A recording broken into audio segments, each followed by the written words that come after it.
Hi Libra, May 2024. Ito na po ang inyong reading. Kuha tayo ng ilang messages para sa inyo. Ano nga bang ganap or parating sa inyo sa bagong buwan na ito ng Mayo, May 2024. Okay, para sa mga Libra, hingi tayo ng ilang messages for this month. As usual, mensaheng gabay lamang po. Okay, Libra, May 2024. Anong iiwan natin para sa kanila? Message? Libra.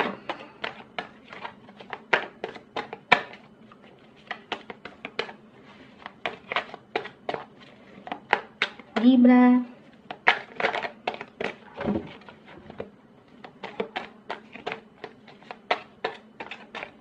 May 2024. Ayan, medyo mailap ang cards. So, isa-isa. Okay. Okay, ayan. Ang dami nila. Pero sige, hindi natin ito pipigilan. Noong una nahiya, pa isa-isa ang labas. Pero nagkumpol na rin. The 3 of Cups ay narito.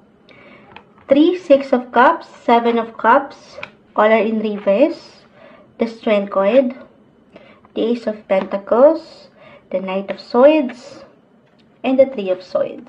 Sige. Okay.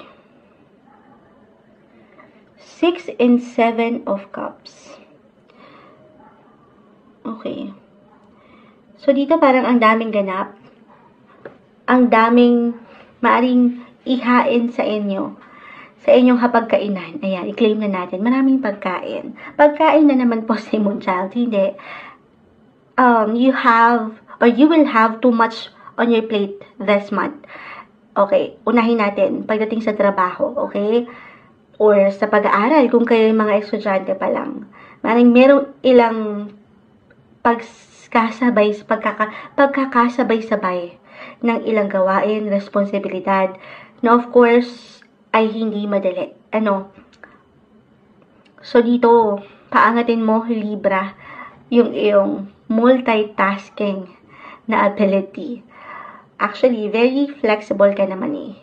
Mapangahawakan mo ito. Kung, if ever, lalo na, kung mag-apply talaga po na meron kang ilang kailangan harapin, mapatrabaho man ito, or usaping relasyon, para bang you will be needed, or you will feel needed, mula dito sa ilang sektor na aking nababanggit.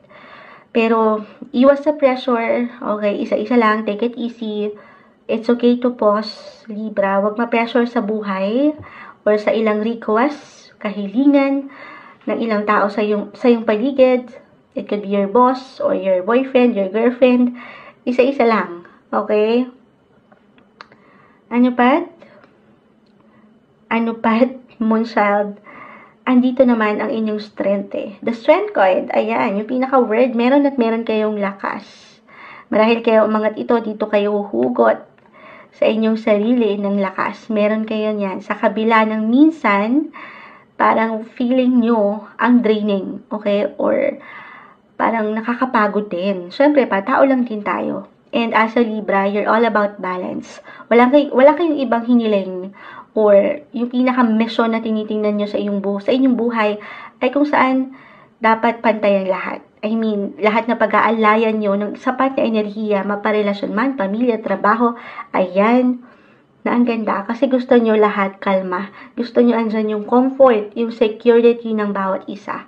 Pero alalay lang na hindi ka nasasobrahan sa part ng baka ikaw naman yung mapanghinaan. Alam mo yun, mula dito sa pressure ng buhay or dito sa physical. It could be physically, mentally, emotionally, pagkasobra lang ito guys or pagkakulang. Okay? So, lang din. Yes, ang hirap. Hindi naman perfect wala namang perfect na sitwasyon, relasyon, o tao, kahit ikaw mismo, merong ilang imbalances. Humaharap tayo dyan.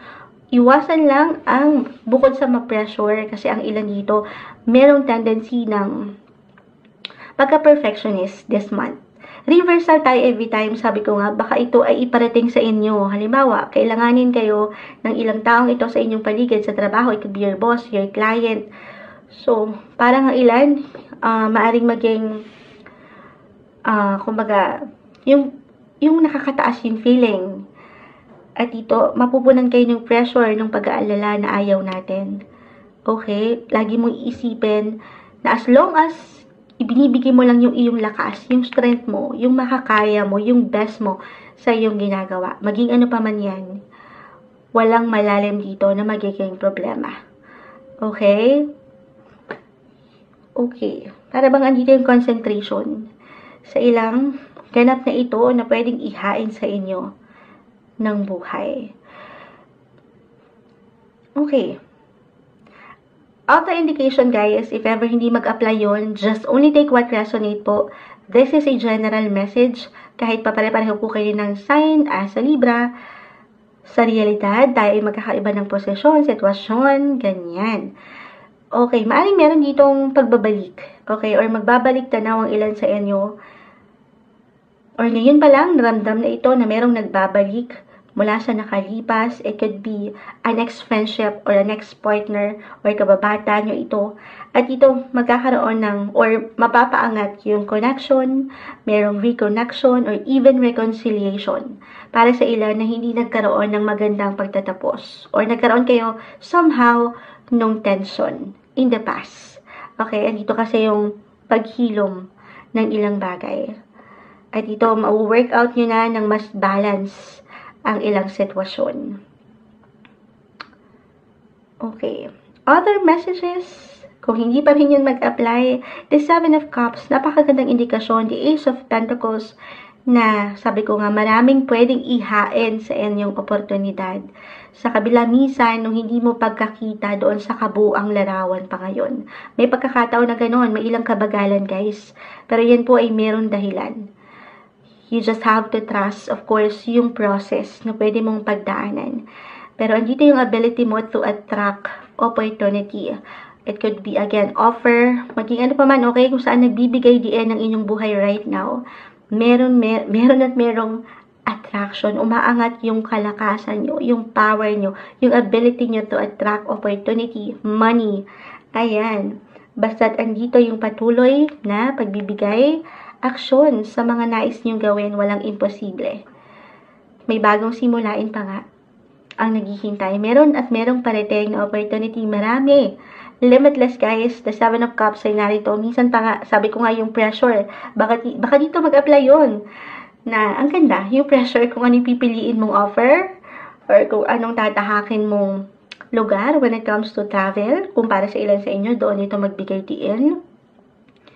Libra. Meron at merong parating sa'yo. Merong progreso na narating ang bawat galaw mo. Okay, hindi po yan nababaliwala. When it comes to money, andito na rin tayo sa usaping oportunidad na mention ko yung money. Okay, kung kakailanganin nyo ng pera, wala dito sa ilang kailangan yung tugunan. Eto, baka itong nakalipas, guys. Or pwedeng magbalik. Reversal tayo every time. Kung kayo'y merong pagkakautang sa nakaraan, hindi naman kailangan nakalipas agad ito. Tayo ay general message. Kahit itong mga nakalipas na buwan lamang, kung meron kayong pagkakautang, or sila itong may pagkakautang sa'yo, ito po ay matutugunan. Merong pag-angat, again, nung opportunity when it comes to money. So, meron ditong support na rin po. Okay? Magagampanan, matutugunan ng ilang pangangailangan. Mapa, negosyo man, kung kailangan mo mag-loan, ayan, sa pag-aaral or sa travel, merong paraan, merong solusyon sa iyong kakaharapin this month. Okay? Okay. Other indication, ito, last message na may iwan ko kasi meron tayong nakikita dito, the Three of Swords, reverse naman na. Pero if ever this month pa lang ito mag-a-apply, na meron kayong kailangan pahilumin na ilang sugat, Libra. It could be mentally, hindi po isang medical advisor again. Ang Moonchild, simpleng tarot card reader lamang tayo, pero kung meron kayong pahihilumin, pagagalingin na ilang sugat, physically or emotionally, mentally, sabi ko nga even financially, yung ilang kakulangan or ilang sugat dyan na kailangan yung pahilumin, eto, maybe isang indication ito, of course, natutulungan yung pangatin sa inyong mga sarili, yung pag-aksyon. Walang ibang higit na makatutulong sa atin. Siyempre pa, kundi higit, una't huli ang ating mga sarili. Tutulungan na maghilom itong ilang kakulangan na ito, o ilang sugat. Okay? Or sa mas praktikal, kung meron talaga kayong nararamdaman ngayon, at, physically, halimbawa lamang, Bigyan nyo ng prioridad ang inyong mga sarili, okay? Ask for professional help. Siyempre pa, doon sa mga mas nakakaalam or makakaalam, makakatulong sa'yo sa iyong sitwasyon, okay? Huwag kayong pag-alinlangan or huwag niyong pagdudahan ang inyong pakiramdam. I mean, tanging kayo higit na makapagsasabi sa part na ito, marahil kayo ang mga yung strength card, ito yung kailangan nyo kasing unahin at paangatin para tuluyan nyo ring magampanan palalo itong ilang umaangat na responsibility nyo, obligations when it comes to work, family, relationship. Diba? Kailangan ikaw muna. Kailangan ready ka. Kailangan magaling ka. Kailangan hilom na ang ilang sugat sa'yo. Ngayong buwan, kuha tayo ng ilang final messages para sa mga Libra. Libra. Anong maiwan natin para sa kanila? Libra this month. Tayo po ay live na live sa FB. Hindi ko pa nababasa yung mga nagko-comment, pero maraming salamat po. After each sign, magpo-post tayo. Ito na. Kuha tayo ng final words, advice. Ayan na. Ito, may umangat na dito. Ito na yung kukunin natin. Yung courage. The strength card. Ayan. Papaangatin mo yung iyong kakayanan. Yung lakas ng loob. Yung confident. Be confident. Meron ka ditong ilang gabay, Libra. Hindi ka dito nag-iisa. Merong suporta.